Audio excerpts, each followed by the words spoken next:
ni Yesu Kristo. Tunaambiwa kwamba alipozaliwa kulikuwa na hivyo vitimbi akiwindwa nini. Haleluya. Lakini alipokuwa akiishi sasa, kutokea ile miaka alipokuwa akiishi mpaka wakati ule alipobatizwa. Haleluya.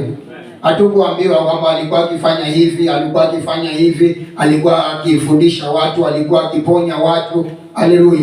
Alikuwa akiongoza watu. Hatukuambiwa hapo katikati. Haleluya. Kwa sababu alikuwa hana kitu kimoja. Kitu kimoja ndio kilikuwa kinakosekana kwake. Haleluya.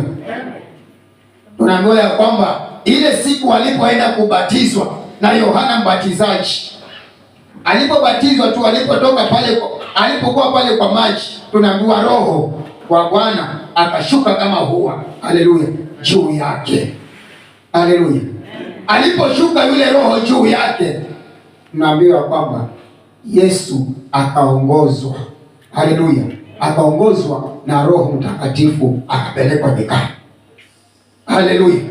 Kwa hivyo pale nyuma alikuwa haongozwi, alikuwa hana roho, alikuwa anajiongoza mwenyewe. Haleluya. Lakini Roho aliposhuka juu yake akapata kuongozwa sasa. Haleluya. Akapelekwa nyikani. Haleluya. Sasa shangaa, akabadilika. Maisha ya Yesu yakabadilika.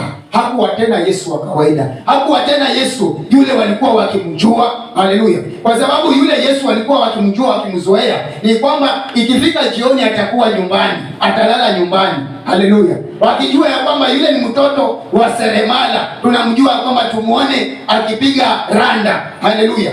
Lakini alipojawa na Roho hakuenda kwao nyumbani tena. Haleluya. Akaenda nyikani. Hakuenda yeye akili zake, ni Roho ndiyo ambayo ilimuongoza. Haleluya. Ndio nimekuja kukwambia mtu wa Mungu ya kwamba unahitaji huyo Roho akapate kukuongoza.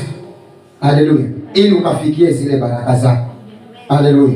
Kwa sababu Roho Yesu alikuwa anamhitaji yule Roho ili maandiko yakapate kutimia, ili akapate kuongozwa ya kwamba pita na hapa, utafanya hiki, utafanya hiki. Alikuwa anaongozwa na Roho, hakuwa anajiongoza yeye mwenyewe.